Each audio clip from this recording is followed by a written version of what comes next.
بسم اللہ الرحمن الرحیم۔ یہ وہ سوال ہے جس کا جواب بہت سے لوگوں کے ذہن میں آتا ہے۔ اس کا جواب ڈاکٹر ذاکر نائک نے ایک بہت ہی خوبصورت مثال سے سمجھایا ہے۔ میں اس کی وضاحت آپ لوگوں سے کر دیتی ہوں۔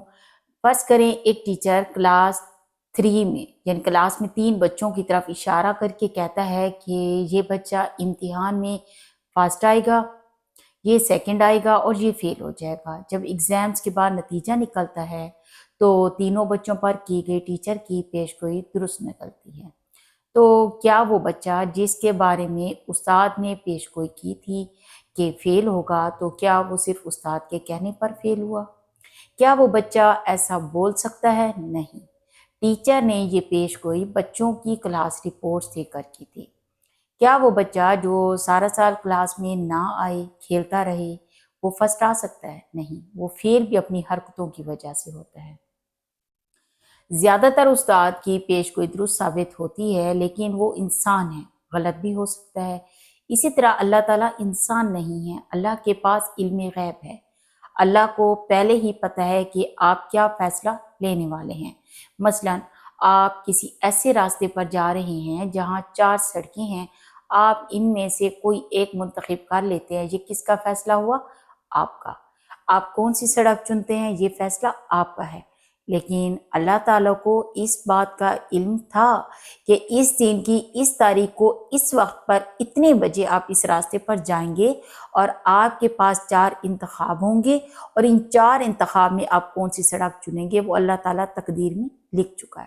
تو اصل میں یہ فیصلہ کس کا ہوا، اللہ کا یا آپ کا؟ وہ فیصلہ آپ کا تھا، بس اللہ کے علم میں یہ بات پہلے سے تھی کہ آپ کیا چنتے ہیں، اللہ یہ بھی جانتا ہے۔ آپ گریجویشن کے بعد حلال طریقے سے کمائیں گے یا حرام؟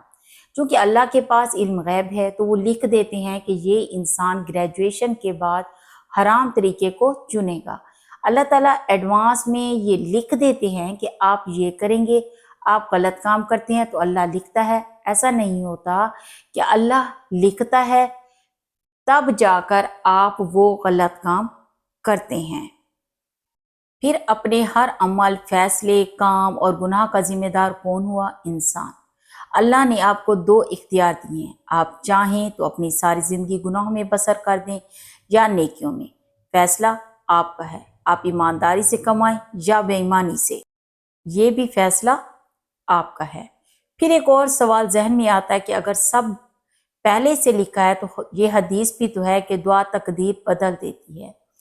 اسے بھی ایک مثال سے سمجھتے ہیں کہ فرض کریں آپ کا ایگزام بہت برا ہوتا ہے، پھر آپ جانتے ہیں کہ آپ فیل ہو جائیں گے، آپ گھر آ کر بہت زیادہ دعا کرتے ہیں اور پاس ہو جاتے ہیں۔